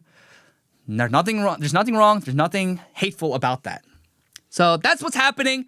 Cheer on for the World Cup, for your team. Who are you cheering? Let me know in the comment section down below. But here's the schedule for Korea, because as you see here, I'm repping Korea. 대한민국, 만세. We're repping the Korea Republic. Here's who they're facing in their Group A. So they're in Group A in the first stage. They're playing Czech Republic today. They're also playing Mexico next week. And then the week after, they are playing South Africa, where I think Korea has a chance to win all of them. Son Heung-min's going to work his magic. He's going to score like 10 goals. We believe it. Amen. Let it be done. But then America, here's the American schedule. So USA is going against Paraguay this week. And then next week in Group D is going against Australia. And then the week after, they're going against Turkey. Now, all of these are happening on the West Coast. But God bless USA. May the United States team win as well and do well. You know, it'd be really fun to see Korea and America in the finals. I know that won't happen, but a man can wish. A man can wish. But we are rooting for Korea and for America. Patriots, rise up. Root for your team. Let's win this World Cup. By the way, IShowSpeed had a song that he released for the World Cup, and it's actually kind of catchy. So no hate. No, I do talk ill about him because I do think he acts a little too obnoxious. He's a terrible role model for younger kids, but he's entertaining, and his recent song is pretty good. It got me kind of hyped for the World Cup too. I can't lie. Okay, that being said, that's the World Cup. Let's move on to what's happening. YouTubers blocked me. They blocked me. Yes, they did. The one and only Pokimane blocked me. Finally, it's been years in the making. We've been ratioing her and owning her on the internet. Not owning her in a weird way, but like, you own the libs, right? We've been doing so for a few years now, and she has finally blocked me. And why, you ask? Why did she block me? Because this post right here. So this is from a clip where she was streaming with Jason the Ween, and he was calling her out on her hypocrisy when she was selling her little cookies for it was like $30 a pack or something. It was insanely pricey. And she was making fun of people for being poor. And then she was talking about how like, I'm a eat the rich person. I hate the rich. And he's like, you are the rich. You are the rich. What are you talking about? And so I posted this, and then she blocked me. And this was in response to her being in F1. If you click that post right there. Yeah, right there. It's right here. This is her at F1 Monaco. And I do believe that she was probably invited. But these tickets, especially in the VIP section, are like tens of thousands of dollars. They're really expensive. So here's the thing. This is also what got me blocked by Hassan Piker. Because Hassan Piker was flaunting his cash, betting on horse races. I forgot where he was. I think he was in Europe somewhere. And just flaunting his wealth. And I showed a picture of him wearing the shirt, was it Eat the Rich? I was like, don't you hate the rich? Isn't this you? Ratioed him into oblivion, and he blocked me. Like, that's what gets me blocked. Not being vulgar and being really nasty. Like, because I'm not like that. I'm pretty nice. I think I'm cordial and polite. But it's me saying, hey, this is kind of hypocritical. You always talk about hating the rich, but you are the rich. You are the system that you rag about. Look at your hypocrisy. Block! I can't take that. Then I see so many people say such nasty things to Pokimane and Hassan. And I'm like, okay, I would never go that far. That's kind of mean. But they don't get blocked. But me, calling out the hypocrisy of their wealth, flaunting their wealth. Look at me, I'm an F1 Monaco. Look at this, me. Look at me, I'm betting on horse races. I have so much money to just spend. Oh yeah. Oh yeah, that's too much for me. You're a hateful person, I'll block you. Meanwhile, look, let's watch a video of Pokimane saying the N-word. Nigga, you ain't funny. That's not true. Maybe you're just boring as fuck and lame as hell. Cause only lame niggas say that shit. Oh! Oh my god. Okay, Pokimane, I didn't know you roll like Ain't that. Funny. I didn't know you rolled like that, Pokimane. Okay, just dropping the N-word. You ain't funny. Okay, it's such hypocritical. So hypocritical. They said it so openly when it was culturally acceptable. See, growing up for me, I said the N-word all the time. I'm going to be completely honest. I'm going to be completely transparent. I said it all the time. Why? Because it just meant homie. I said it with my black friends. I said it with my Indian friends. I said it with my Mexican friends. I said it with my Asian friends. I said it with my white friends. We just said it. We just said it. Why? Because it was just a name for, yo, homie, what's up? And that's before political correctness and wokeness. Now you can't say it. Now you can't say it because it's so offensive. So you see that people like Pokimane are cowards. They only say what's acceptable according to the cultural zeitgeist and hegemony. So if it's unacceptable to say the N-word now, she starts chastising people for saying the N-word. How dare you, you racist scumbag. Meanwhile, she had no problem saying it 10, 15 years ago when it was widely convenient, right? There's that clip. I don't want to play it, but so funny. Justin Bieber, when he was younger, he made a joke about chainsaws, about how black people sound when they like use chainsaws or something. And then it's like, run, N-word, N-word, N-word, N-word, N-word, N-word. And it was publicized in an official documentary. It was fine. No one freaked out. Why? Because people weren't so freaking offended by every single thing on the internet.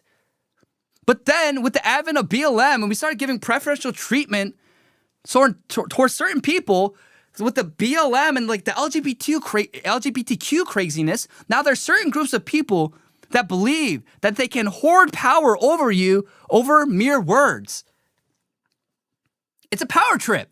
It's the same thing the LGBTQ does with pronouns too. If you misgender them, how dare you? I'm gonna get you fired. The same thing. I just want to go back.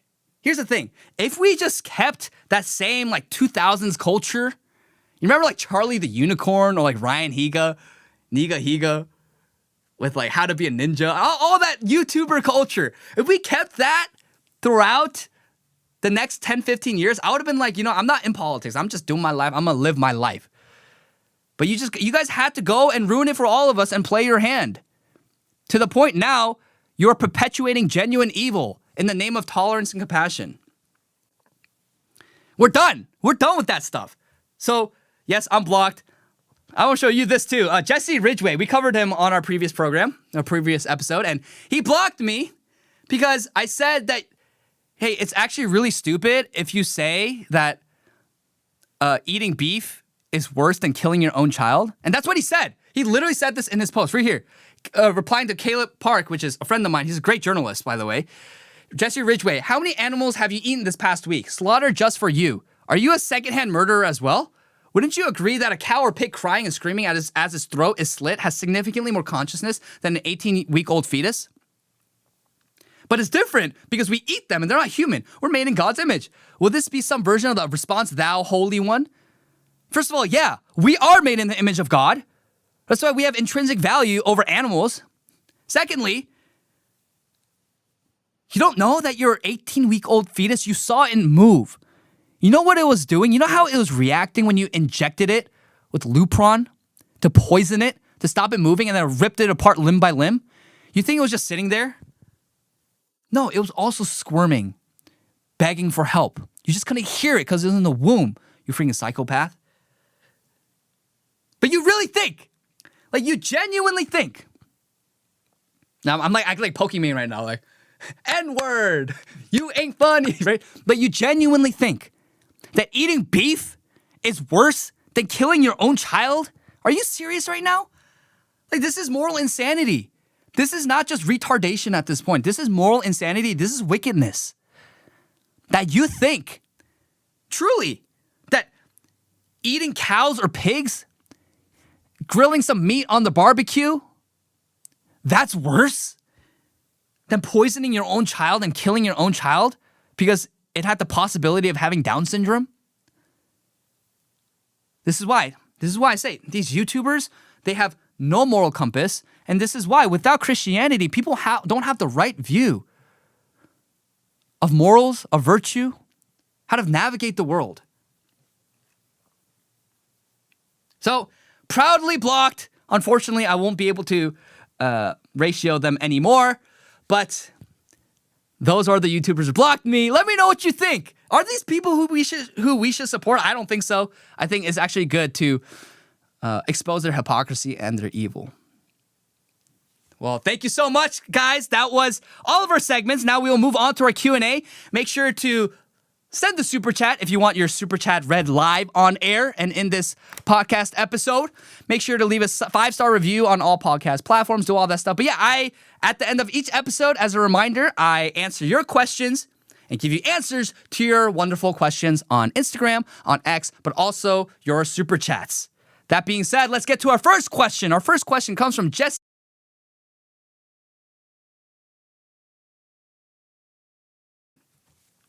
My thoughts about Israel lobbying for politicians in America for unconditional support. My thoughts, stop it. Just stop. That's it. That's it. Like, I genuinely, I don't harbor hatred toward black people when I criticize them. I don't harbor genuine hatred towards any other group of people when I criticize them. I don't harbor any genuine hatred towards Jews. I don't hate Israel. I don't. I don't hate anyone. It's just, hey, your interests are a little different than our interests in America. And a lot of the times you are blackmailing our politicians into supporting your wars of conquest in the Middle East and your abject, genuinely, you're just really terrible war crimes. And I don't say that. I know that's so left-wing coded, but I'm not going to cry when Hamas is killed. But I do sense, I feel a sense of grief when children are killed, okay? Now, you might just chalk it up to, oh, it's just war. It's just casualties of war. Yeah, I know they're casualties of war, but that still doesn't make children dying unfortunate. That's a tragedy. In the same way, if we were to engage in a just war and children died, that'd be a tragedy. And so we're giving them military aid, and with our military technology and our support, they're going out and bombing little kids. I don't like that, okay? Because it's not in our interests. It's not in America's interests. So people always say, but AIPAC doesn't spend as much money as other countries when they lobby. Yeah, because most other countries, when they're lobbying politicians, it's economic lobbying. It's purposes for economic lobbying to help their companies. For example, people will say, oh, South Korea spends as much as AIPAC does. Oh, why don't you hate South Korea? Why don't you call out the PAC in South Korea? Because it's Samsung Hyundai coming in saying, hey, allow us to do business in America, allow us to do trade in America. They're like, okay. And then so what? They set up shop here. They create businesses for Americans. Lots of Americans work at Samsung and Hyundai in America. That's objectively much better for America than AIPAC, which AIPAC does mainly political lobbying, which then politicians create incentives and also make decisions to benefit Israel. Their interests, whatever their national security interests are, whatever their political interests are, whatever their even military interests are, they support them. So it's different. It's different. It's not just about the money, but it's about what the money is for. And that's why most of Congress is pro-Israel. It's because AIPAC has paid them off. This is not a conspiracy. This is real. Now, do we want that? No, we don't want that, because American politicians should represent the interests of America first. So I'm against it. That's it. I'm against it. I don't hate Jewish people. I don't hate Israel. And this is where I get stuck. I get called a Zio show because I don't hate Israel or Jews. And I've been to Israel, so they see that I went to Israel with Turning Point 4 years ago, and they're like, oh, you're paid off by Miriam Adelson. I'm like, I didn't even know who that was until recently. And then there's the other side who's like, oh, I didn't know you're an anti-Semite. You're such a disappointment. Why do you hate Jews? I'm like, okay, dude, I criticize and I joke about all groups of people.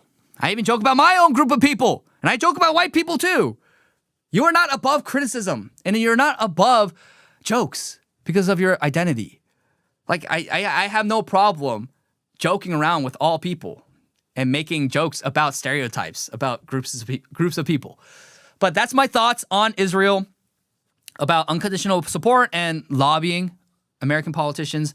I believe they need to get out of American politics as much as possible because their interests in the Middle East aren't always aligned with American interests. So yeah, if it aligns, sure, but most of the time it's not aligned. And a lot of the times, American politicians are like kind of dragged into Israeli interests and conflicts, which it doesn't benefit us. It doesn't benefit an American people. And I think we need to focus more domestically at home to solve the problems of the American people and cure the dysfunction and the disorder in American society before we go out for foreign conquest to help a foreign country. Those are my thoughts on Israel. I don't hate Jews. I'm going to say it one more time. I don't. But I do wish they were not part of American politics. Next question. We have Max.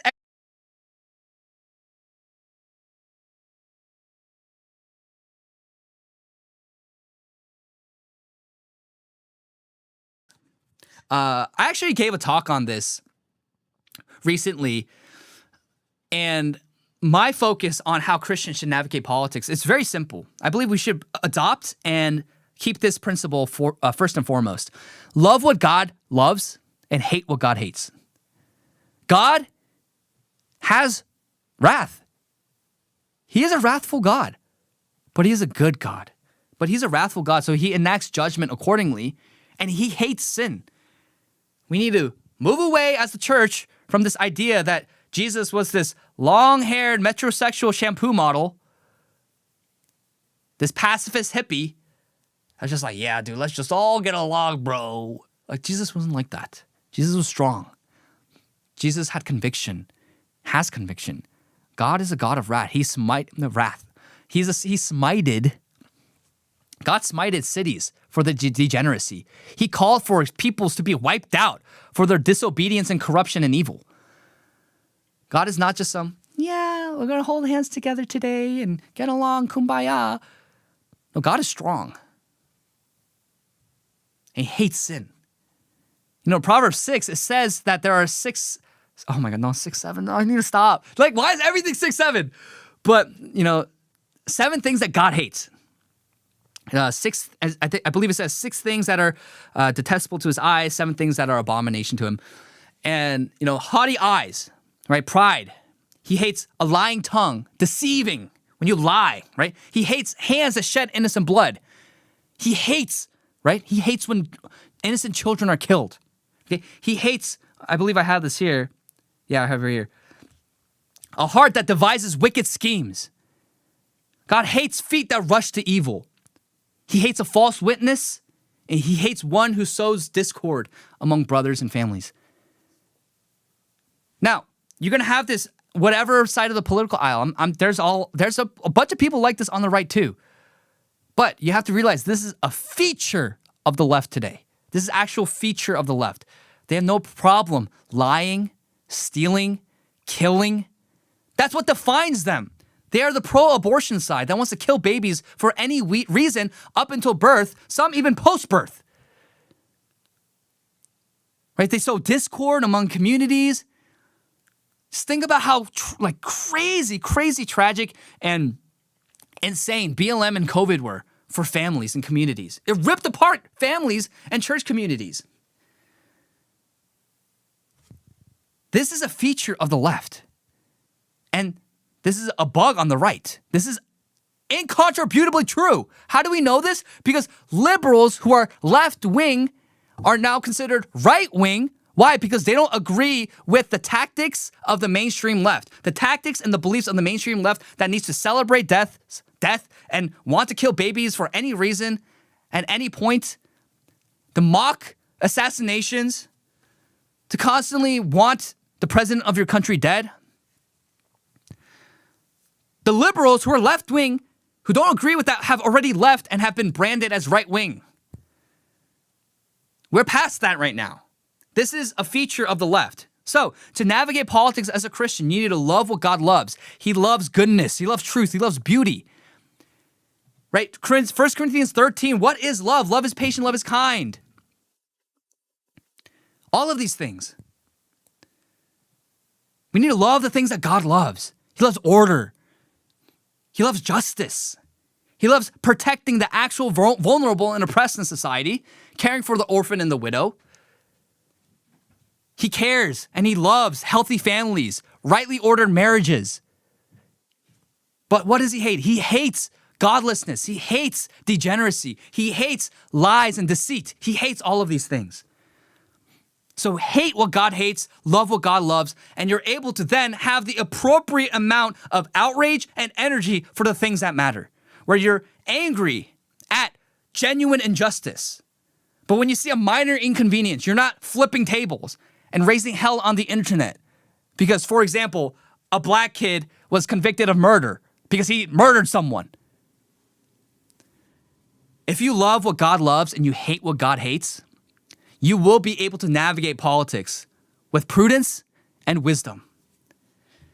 So that's how we, as Christians, navigate politics. With that core principle in mind, then you're able to understand the proper function of government.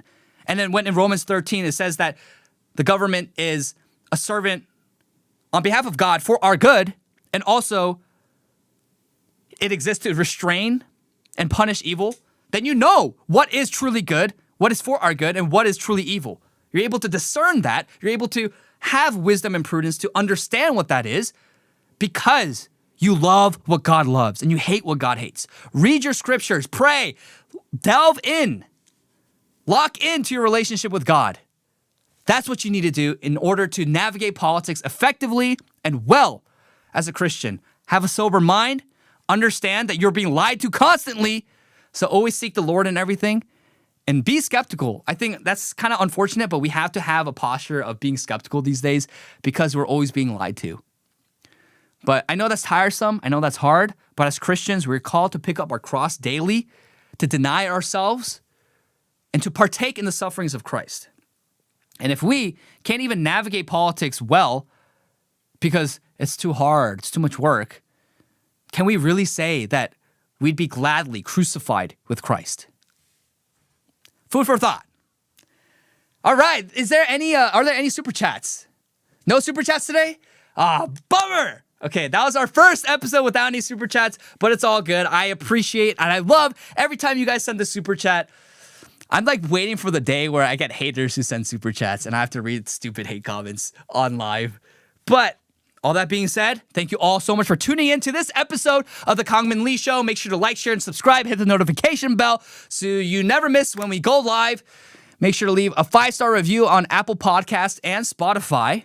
And become a member. We opened memberships recently on our YouTube channel. So if you like what we're doing, you want to support the quest for truth and the quest to revitalize our civilization, make sure to become a member, support what we're doing. We're going to have member-exclusive streams and content very soon.